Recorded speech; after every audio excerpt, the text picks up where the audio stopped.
Viva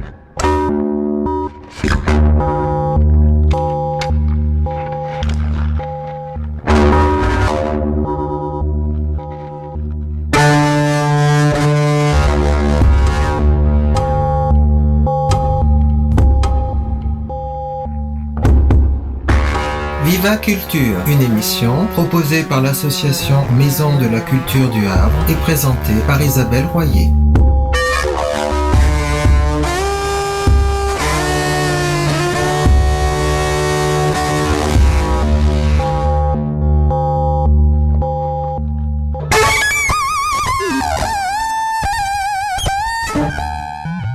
Bonjour à tous, bienvenue sur Viva Culture, l'émission de la culture dans tous ses états. Alors en cette rentrée, nous reprenons nos chroniques régulières, c'est-à-dire C'était hier, de Christophe, Autour des livres, de Catherine, et je m'entretiendrai tout à l'heure avec Michel Jost, qui est trésorier de l'association des Amis du Studio. Je voudrais simplement citer Amélie Nothomb pour commencer l'année. Elle a déclaré à la grande table sur France Culture que les enfants étaient pour elle des exemples car ils découvrent des nouveaux mots et entrent à ce moment-là dans une jubilation sans pareil, pensant être les maîtres du monde. Elle dit que son travail d'écrivaine, c'est celui-ci, c'est tous les matins se réapproprier le sens des mots, se réapproprier la langue. Et elle dit que peut-être chacun devrait faire la même chose car la langue est galvaudée, les mots perdent de leur sens et que du coup, les ailes de tout locuteur en sont coupées.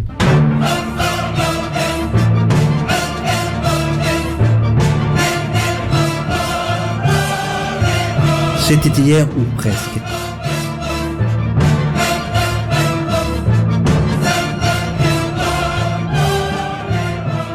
Le 9 septembre 1898, un conseil de guerre installé à Rennes confirme la culpabilité du capitaine Alfred Dreyfus, malgré les éléments qui démontrent le contraire. Dreyfus est condamné à 10 ans de réclusion en raison de circonstances atténuantes. C'est un rebondissement dans l'affaire. Rappelons que celle-ci débute comme une banale affaire d'espionnage par la découverte en septembre 1894 d'un bordereau contenant des secrets militaires et adressé à l'ambassade allemande. Le capitaine Alfred Dreyfus est très vite accusé d'en être l'auteur sur la foi d'une analyse graphologique truquée. Mais rassurons-nous, depuis, Dreyfus a été innocenté et réhabilité.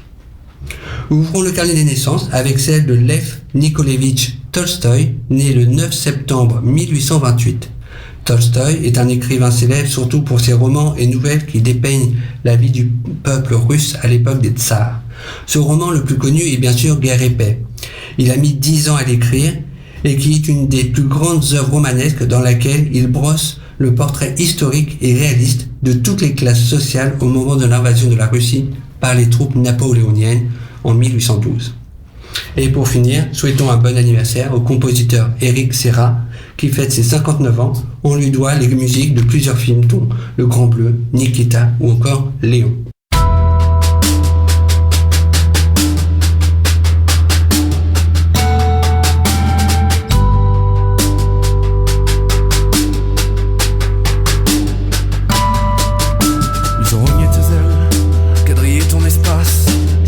Des sentinelles jusqu'au bout des impasses, construire leur nouveau monde sur des cadavres humains, déjà creuser des tombes pour les exclus de demain.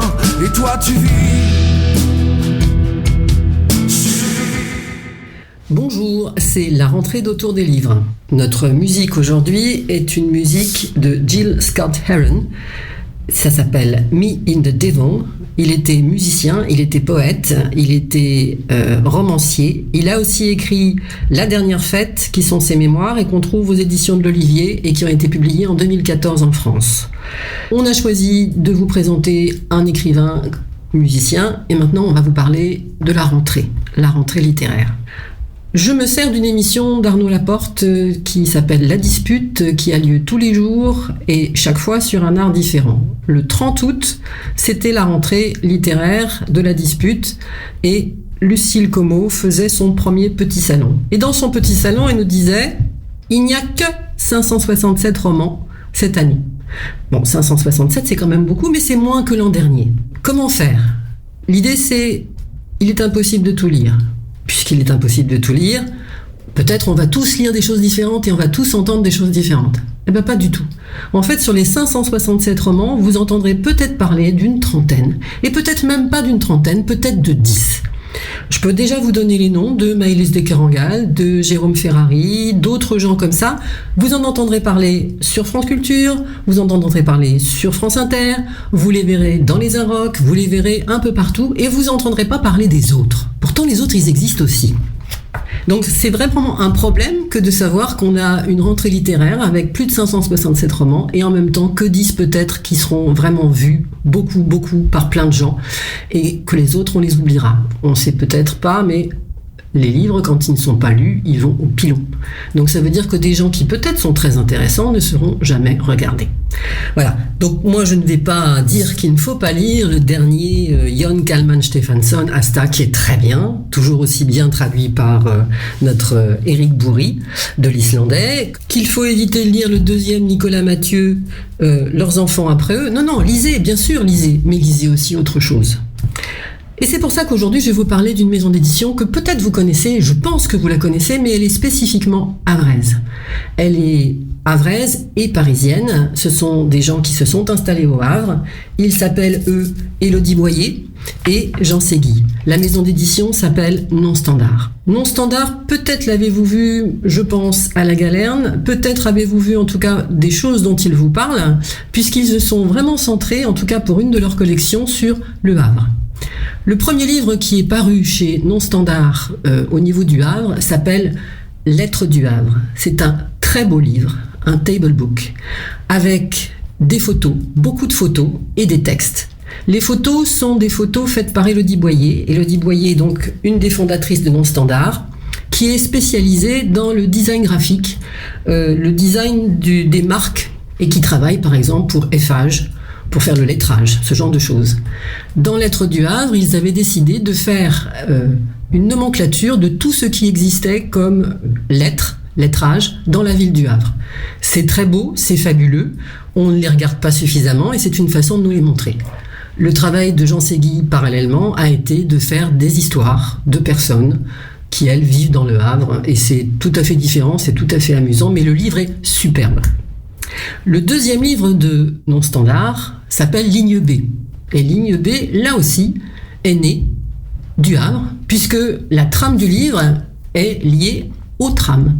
On suit la ligne B avec des personnages du Havre, de la ville basse à la ville haute, et réciproquement.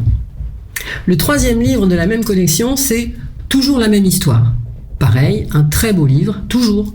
Et le très beau livre, là, est en 3 parties. Première partie, une histoire simple pour enfants. Deuxième partie, la même histoire pour adolescents. Troisième partie, la même histoire pour un adulte. Et donc c'est une multiplication du même, mais en plus avec des petites choses. Il ne se passe pas grand chose dans ce livre, mais ça se passe au Havre. Et vous avez de très belles illustrations de Joséphine Ritschel, que peut-être vous avez vues puisqu'elles ont été présentées à la médiathèque Niemeyer.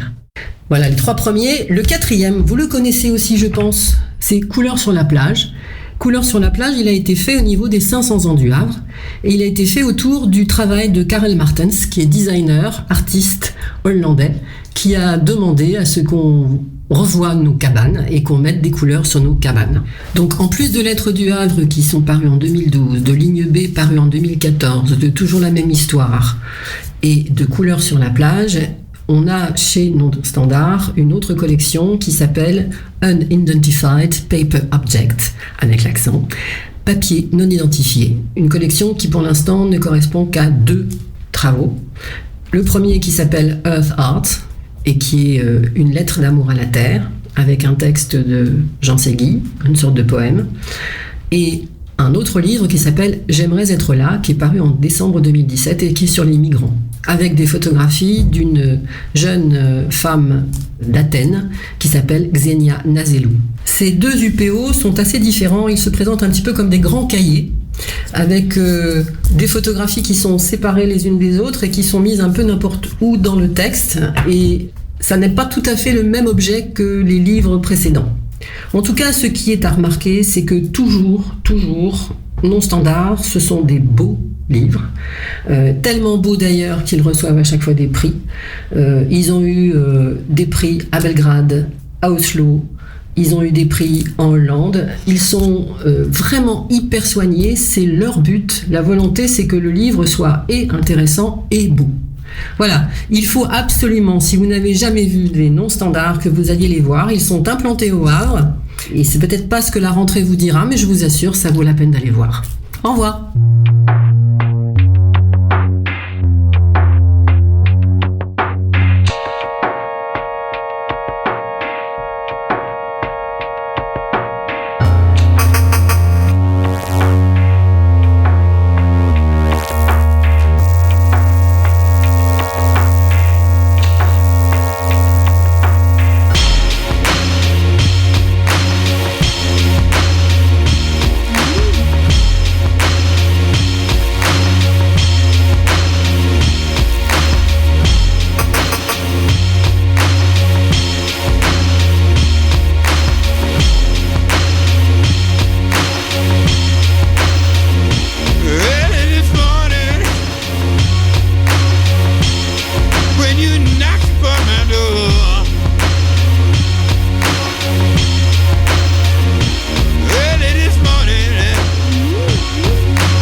Michel Jost, bonjour.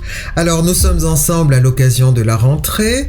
Vous avez été professeur de lettres et de documentaliste et vous êtes cofondateur de l'association des Amis du Studio. Vous y êtes aussi trésorier. Je signale également que vous êtes co-secrétaire de l'association de Havre de cinéma. Alors j'aimerais beaucoup parler avec vous de la rentrée de ce cinéma, le studio. Très rapidement, pouvez-vous me le définir ? Alors, le cinéma, le studio, a une particularité, c'est une salle art et essai purement patrimoine. Bon, elle a aussi un label à enfants, mais c'est secondaire. La salle a été créée par Christian Zarifian, qui lui voulait transmettre la connaissance du cinéma depuis l'origine quasiment, et surtout depuis le muet, mais même avant. Donc c'est une ambition très cinéphile de transmission.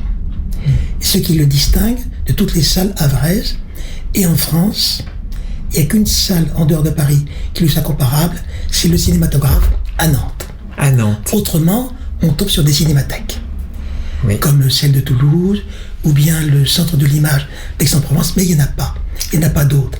C'est vraiment les 2 salles de France spécialisées dans le patrimoine, qui ne font que ça. Ce qui me frappe, c'est que c'était une ambition personnelle. C'est Au vraiment départ. la salle de Christian Zarifian. Elle a été créée en 1999, donc le studio va fêter ses 20 ans en juin prochain. Et donc, depuis l'origine, le studio a passé 1000 films. Ce qui est quand même considérable. On a fêté la 1000e fiche de film en juin dernier. Donc c'est un beau résultat, qui est inespéré, parce que ce qu'on ne sait plus maintenant, la salle a failli fermer au bout d'1 an. Et maintenant, la situation s'est métamorphosée, la salle est maintenant reconnue, et le rôle des amis du studio, c'est plus d'aller plaider notre cause auprès des institutions, c'est juste de faire connaître ce qui s'y fait. Oui, voilà. C'est ce que nous allons faire aujourd'hui. Voilà, c'est ça. Oui. Donc, il fallait quand même faire la parenthèse historique. Elle est importante. Alors, qu'est-ce qui est prévu à cette rentrée? Alors, il y a plusieurs choses. D'abord, il y a le cycle annuel. Le cycle annuel de Yuri Deschamps. Donc, 10 films par an. Alors, Yuri Deschamps, il vient depuis une douzaine d'années au moins, j'ai pas compté. C'est un critique de cinéma. C'est un critique de cinéma. Il est rédacteur en chef de la revue de Caen Eclipse. Il a enseigné le cinéma et maintenant, il est à la fois rédacteur en chef de cette revue Eclipse et conférencier. Il a abandonné l'enseignement. Donc, cette année, nous aurons un cycle sur le cinéma britannique. Ah, ça c'est un régal. Alors, qui couvrira les années 30 jusqu'à 95-2000, quoi. Donc, il y a un panorama chronologique Du 20e siècle. qui commencera par un film de Hitchcock, parce que Hitchcock, à l'origine, c'était un réalisateur anglais qui a fait un film qui s'appelle Chantage, en anglais Blackmail, qui est un film assez particulier qui passera ce mois-ci, parce qu'il était réalisé en 2 fois. Il y a une version muette et une version parlante. Oh. Et alors, le studio a choisi la version parlante. Quand Oui, quand même. Oui, Autrement, c'est exactement la même chose. Oui. Donc, ça sera intéressant parce que là, c'est vraiment quelque chose qu'on n'a jamais vu au Havre. La première œuvre parlante de Hitchcock. Ah oui, formidable. Ça, c'est très bien. Et ça ira jusqu'à... Ne vous retournez pas dans les années 95, je sais plus, un film de Nicolas Roeg. Mais d'ici là, il y aura Brève rencontre de David Lean, Ah oui. qui était son premier grand film, beaucoup plus discret que les grandes choses qu'il a faites après, comme Le pont de la rivière Kwai. Voilà. Là, c'est un récit sentimental assez touchant qui gagne à être vu. Voilà.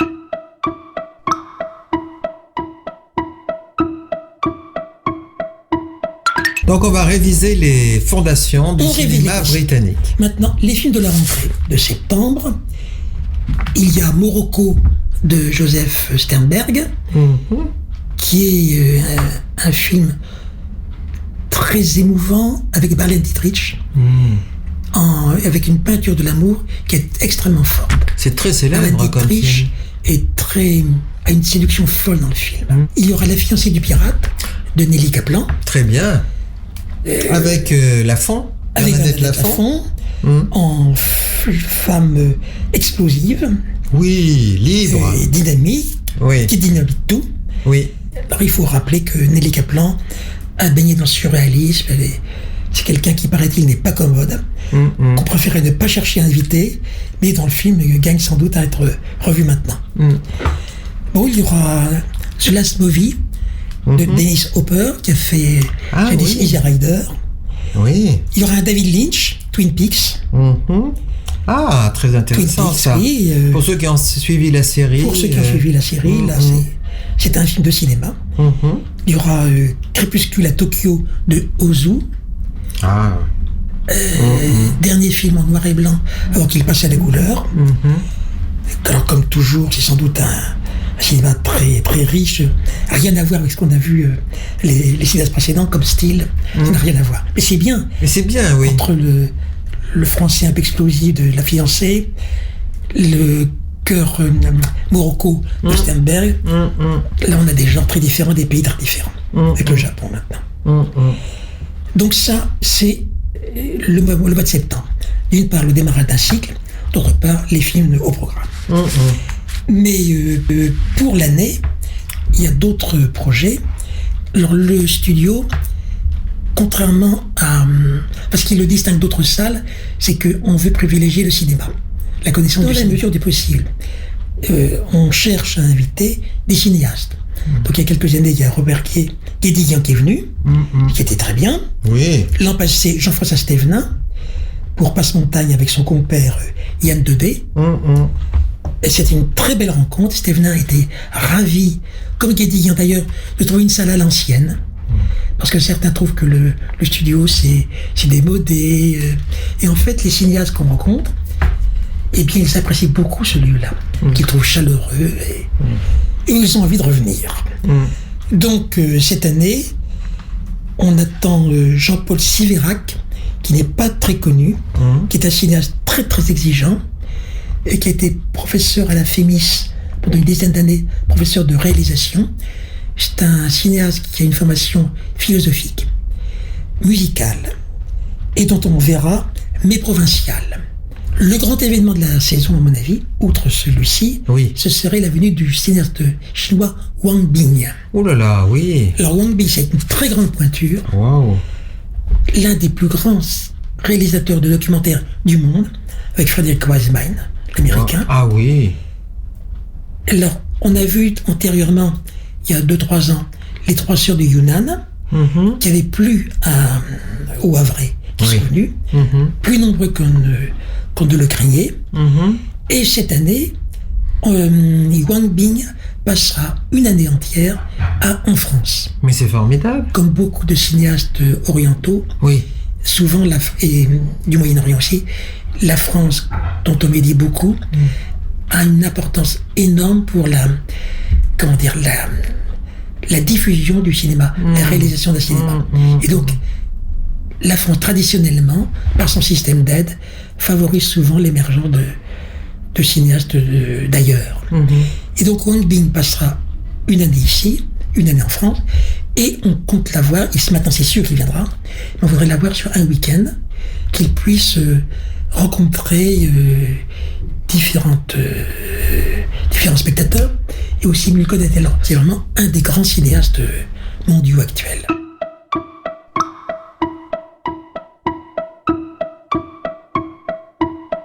Et est-ce qu'il est aussi percutant que Wiseman, le documentariste américain? C'est différent. C'est différent, oui. À l'Ouest des Rails, c'est par exemple celui que je connais le mieux. Il montre la déchéance d'un site industriel dans le nord de la Chine. C'est d'une extrême austérité, mais c'est extrêmement beau. On retrouve un peu ce climat-là dans un film qui est sorti récemment, pas de lui, qui s'appelle Pluie sans fin. Voilà.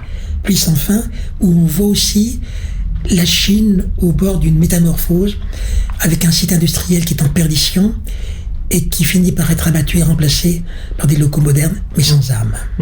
Donc, 2 cinéastes invités, Jean-Paul Siverac, Wang Bing, mais aussi, bien sûr, des critiques, car là, quand c'est possible, on le fait.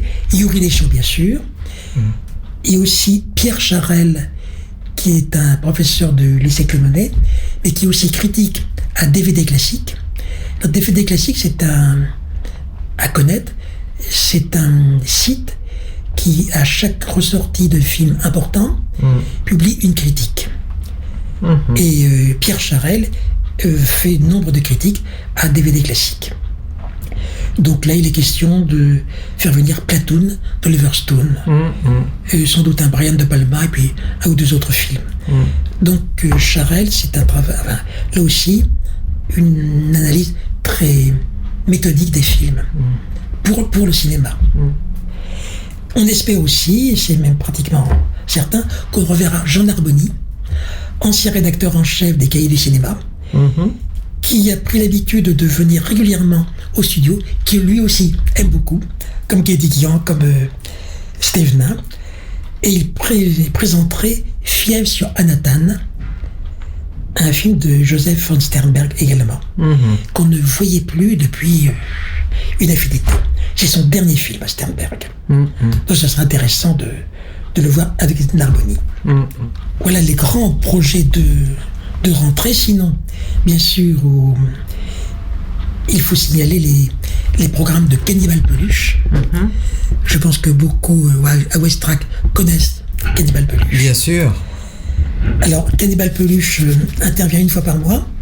Tantôt, ce sont des films programmés par David Lheureux du studio, en accord avec Cannibal Peluche. Et Cannibal Peluche fait la présentation, avec Ludovic Lecomte. Et un mois sur deux, c'est Cannibal Peluche qui propose sa propre programmation, avec toujours des films de genre très particuliers, films gore, films très spéciaux, qui ont un public et qui sont très très bien défendus par l'animateur de Cannibal Peluche, Ludovic Lecomte. Ah, c'est Et bien. ça toujours avec enthousiasme, précision. Voilà. Et c'est un plaisir.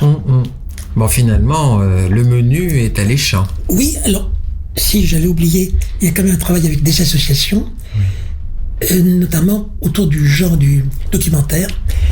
Par exemple, en septembre, le programme fait apparaître Lettre à Anna, un film de 2009, pardon. C'est un film documentaire autour de la mort d'Anna Politkovskaya, Ah oui. la journaliste russe assassinée Oui. en 2006. Donc, on a une illustration, une fois de plus, de la place du documentaire au studio.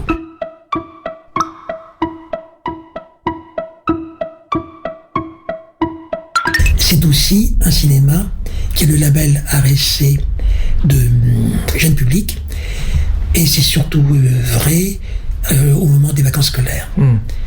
Mais sinon, tout au long de l'année, il y a régulièrement, notamment avec Havre Cinéma, des films enfants qui sont projetés. Oh, c'est très important. C'est important, mais ce n'est que la deuxième. Enfin, ça ne vient qu'en second par rapport à l'ambition initiale du studio. Voilà. Oui. Alors, tout les ça, Amis du Studio, les Amis du oui, Studio. c'est une association. Une association qui donc n'est plus un syndicat de défense du studio parce qu'il vit très bien. Oui. L'an passé, il y a eu 16 300 entrées, c'est le troisième meilleur résultat du studio depuis l'origine. On a démarré autour de 6 000 entrées Oui. dans les premières années, 5-6 000. L'association a un effectif très stable. L'an dernier, c'était un petit peu plus de 120. On tourne toujours autour de 110, 120, 125. Être adhérent au studio, aux amis du studio, c'est recevoir la documentation. On peut recevoir le programme écrit, on peut recevoir le programme par Internet, mais aussi être informé en amont de ce qui se passe, comme ce qu'on fait ici. Et les cotisations servent à autre chose, c'est à aider à l'accueil d'intervenants prestigieux comme Wang Bin, etc. Bien sûr. Il faut bien sûr financer. Or, le studio n'a que de petits moyens. Il est très aidé, mais tout cela coûte très cher. Et donc, dans la mesure du possible, on paie l'hôtel, le transport, Bien sûr. le restaurant, Bien sûr. on défraie les intervenants. Oui. Oui, oui. C'est important. Donc finalement, vous nous invitez à adhérer.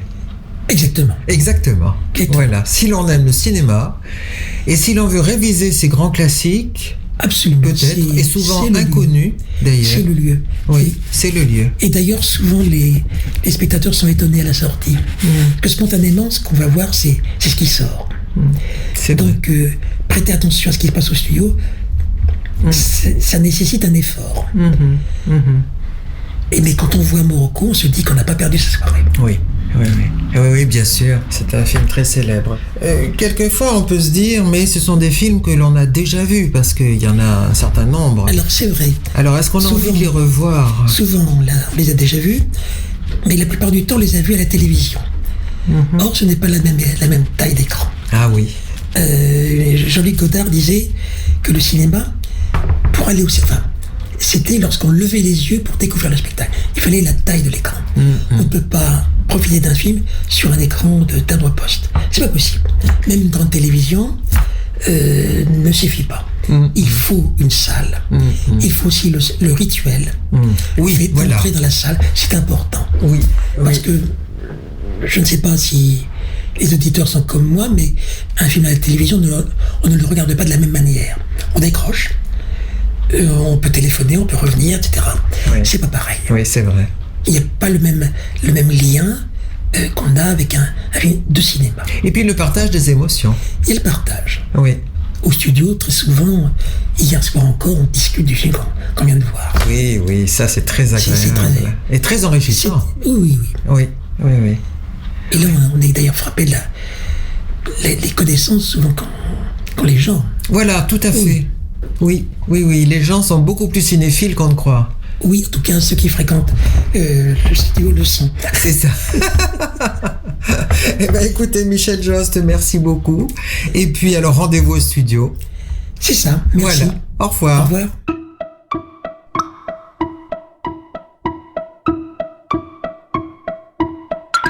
Voilà, c'est la fin de Viva Culture. Bonne semaine à vous. Alors pour nos annonces, je voudrais simplement vous inviter à consulter notre site pour avoir un aperçu des festivités culturelles de ce début de saison, dans l'agenda en particulier, puis dans les actualités. Peut-être vous pourriez y consulter aussi des petits clins d'œil du Festival d'Avignon. Je voudrais aussi, bien sûr, vous inviter à trouver notre journal trimestriel qui va sortir bientôt et ensuite à nous rejoindre, à adhérer à notre association, ce qui vous permet de partager avec nous au plus près les plaisirs de la culture havraise ou même régionale et nationale. Au revoir.